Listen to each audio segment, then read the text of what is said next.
Next time you look in your rear view mirror and you see a taxi barreling up behind you, don't see it as a vehicle of death, an instrument of your early departure from the planet. See it as a savings vehicle, no pun intended. But many South Africans are not saving nearly enough, and most of us are not ready for a rainy day. Saving can be a key to financial independence and building wealth. This is Tonight. I'm Bruce Whitfield, and tonight we're looking at the savings culture and the savings nature, yes, the savings nature of the taxi industry. Bonisile Makubalo is the Director of Corporate Affairs at SA Taxi, and Martin Nkomo is a taxi owner, and they join us to discuss a fascinating topic. I would never have thought of a taxi as a savings vehicle, Bonisile. Educate me, please. Thank you, Bruce. Thank you, Bruce.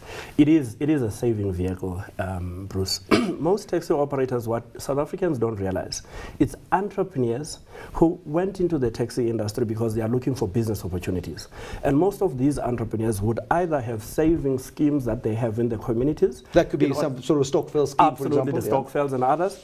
And most of them, you would find that they would have started as drivers, graduated into taxi owners, and they would expand their fleet. But the mechanism that allows them to do all of these things, it's saving. It's their understanding and appreciation that when you run a business, you can't run a business from hand to mouth. At some point, there is something that you must put on the side in order to afford a deposit, in order for you to expand that business, as well as employ the drivers and other people that will then work with you in building up this business. It's a very fascinating story. No, but so the taxi industry then has got an informal structure in the same way as to the way stokvels work. There is a savings culture and a savings club within the taxi industry. Absolutely. In fact, most stokvels emanated from the taxi industry. You would find most drivers would have stokvels that will help them from time to time in terms of the rotation to allow one driver to be able to afford a deposit where they would put a deposit to purchase a new vehicle. And this is what has helped a lot of drivers that you would see that they started as drivers in the industry, but they ended up as vehicle owners. Martin Nkomo, you didn't go that route. You weren't a taxi driver beforehand, but you do own a fleet of more than 10. Let's be discreet about it. Yes. More than 10 vehicles. Yeah. Are each one of your drivers on this mission to stop working for you? Because ultimately that's what it sounds like. You're training entrepreneurs and competitors of the future. But actually in taxi industry is something else, like a stokvel or whatever. You not actually when I started to buy one Avanza. I played the stokvel for 2 times to 3 times. After that, I tried to go to the bank to try to look. Maybe sometimes I can get a big, like a Quantum or a Sprint or whatever. But it's so difficult for us difficult for me to get that car. Until when I go to the SA Taxi, I try all means I can manage to get a taxi. But just because I'm saving every time on the time, I save money as a stokvel and everything. I go to the SA Taxi until I get one of them. What does a taxi driver earn? What are your best taxi drivers earn in a single day? What is the best earnings potential for the best taxi driver that you've got? The most efficient, the quickest, the slickest, fewest accidents? It depends on which route they use. Maybe let us take example of Ivory Park to Johannesburg. Maybe sometimes they put every day 700 or 800 a day. I will pay them 20% of the money that they make in the weekly. Okay. Yes. So if they earn 800 Rand a day as the driver, that's 4,000 Rand a week that they're earning. You will pay them 800 Rand a week. 800 a week. Okay. That's, you've got to go an awful lot of kilometers to save anything out of 800 bucks a week there. In fact, Bruce, the exciting thing about the taxi industry, this is where you see the capitalist tenants of the industry. The people who see the opportunities, people who are willing to go and work for those opportunities, really rising up with the industry. For an example, not all drivers wake up at the same time in terms of getting to their taxis and starting their operations. Not all of them stop at the same time in the evenings. So you've got drivers that are entrepreneurial in nature, and they would make sure that they start early, they would make sure that the vehicles have been serviced, and the time or the space that they have between starting operations and closing operations, they maximize their operations to the best extent possible. So some of those individuals, you see that in terms of the percentage they have, they tend to get the better of the percentage than operators who wake up in the morning at 8 o'clock and then they go off at 5 o'clock type of a thing. So it has a lot to do with the entrepreneurial spirit of the individual driving the vehicle. But the interesting thing, though, is that I'm sorry, Bruce. The interesting thing is that entrepreneurial spirit is not limited by the education that a person has or not, but it's the drive that the individual has in order to be successful. How much of that, though, that entrepreneurial spirit and that entrepreneurial drive contributes to me living in terror every time I look in my rearview mirror? Because those guys scare me. And it's their drive and it's their passion and their enthusiasm that makes me feel a bit unsafe on the road. Is that not one of the problems of the taxi industry? But at the moment, because now, like in SA Taxi, they give us like to take the drivers to learn or to study how to drive in the road, how to stop in the robot, how not to jump in the robot and everything. But at the moment, I think everything is going well. But that's the trouble, though, isn't it? Because if I'm going to make 1,000 rand this week by breaking the law, and I know how not to get caught, and I drive quicker than the traffic cop can get back into his car after eating his pie and Coke, then I'm going to break the law because I'm incentivized to go quickly. That's so true. The point, though, the operation of that industry, though people might think of it as if it depends, it's a rule of thumb, or people make the rules as they go, a lot of change has taken place in the taxi industry, driven by government in terms of public transport strategies. So there are a lot of responsibilities that have been placed now on drivers as well as the owners. For an example, any driver who gets to a rank, they don't get to a rank and pick up people. There is a system that is used at the rank with the rank marshals, so that person will only leave when the taxi is full. Which is terrible for the person who gets on the taxi first on a Sunday afternoon waiting for it to fill up. That may be true, but it's very good for the operators, because then the operators are able to maximize their income, and they're able to have some form of a level income that us financing institutions, when we're looking at viability of financing them, we're able to then look at their income as well as the money that they make out of.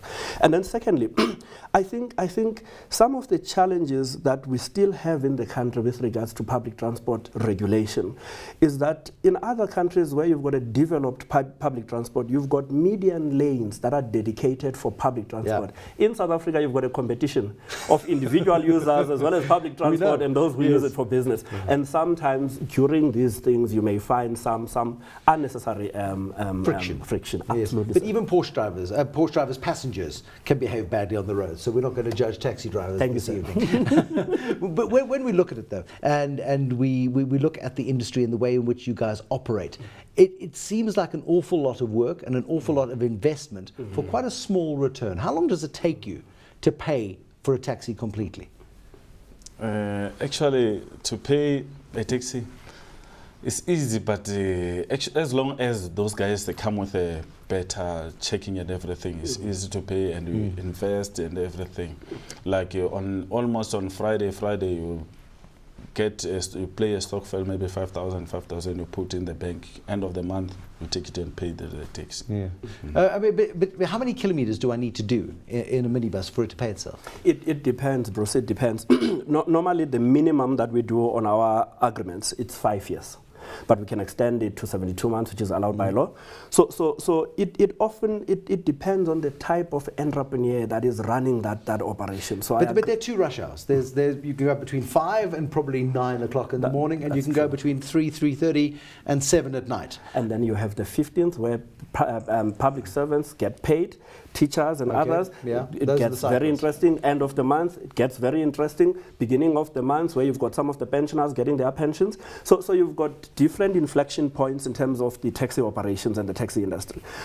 Most operators, when they do the application for their loans, so we normally have a route calculator that is looking at the number of kilometers that they will be making, and then looking at the fee that they charge on those kilometers. And we would put a safety net to make sure that the income that we're looking at on a daily basis, weekly basis, monthly basis, is sufficient for them to meet up their obligations, but also it does leave the living expenses as well, so that they are able to make. But if I was to become a taxi owner, dreaming big. If I was to become a taxi owner, how long would I expect to pay for a taxi? Could I pay for that vehicle within 5 years and then still have another 5 years of useful use out of it? Some operators would pay for their vehicles in 3 years. Okay. Some would pay for their vehicles in 5 years. That's possible, depending on how hard you work. Yes, it's possible.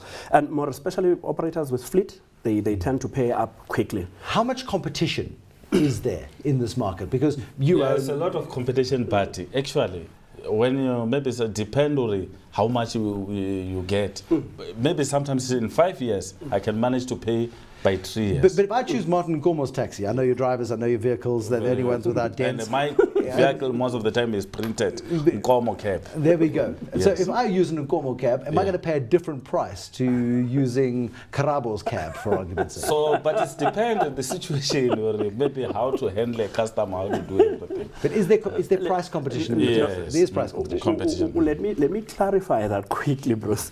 Yes, there is price differences depending on routes, Yeah. but on the same route, the price is standard. Okay. Yes. Because the taxi industry is doing that, moving away from the old violence past of the taxi industry, where you would find the competition becomes on price, and it becomes a destructive competition that operators end up doing things that we don't even want to speak about. Yeah. So what the industry does now, they've got the body, South African National Taxi Council, that from time to time will engage with various structures of the taxi industry in order to increase the prices. But they manage that very well. And the intention is to make sure that the competition is not on price level, but it's on service. When are taxi drivers going to pay income tax? Taxi drivers pay income tax, Bruce. Those that declare their income. It's a cash industry. It's a cash industry. Come on. Isn't that the same for South Africans? Eh? Not everybody gets paid cash. What I'm saying... Do you give your drivers pay slips? Do you deduct Yes, I do. I pay them through to the bank. Let me qualify what I mean. The National Land Transport Act of 2009 specified the responsibility for any person who wants to be a legitimate taxi operator, that they need to get an operating license. But before they could get an operating license, they must have a tax reference number. So the companies pay the tax.